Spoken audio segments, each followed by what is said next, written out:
Dinner tayo nyo guys. Vegetable. Macaroni. Ay, hindi to macaroni. Ewan ko.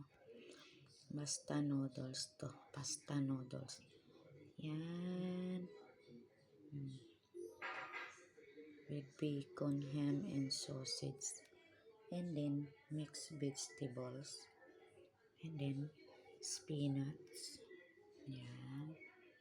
Dinner.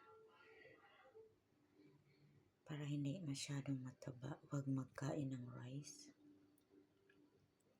Ganyan lang siya, guys. Dinner ng nagda-diet.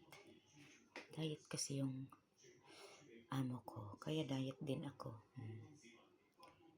Yan na. Yummy pasta. Iba-iba yung kulay.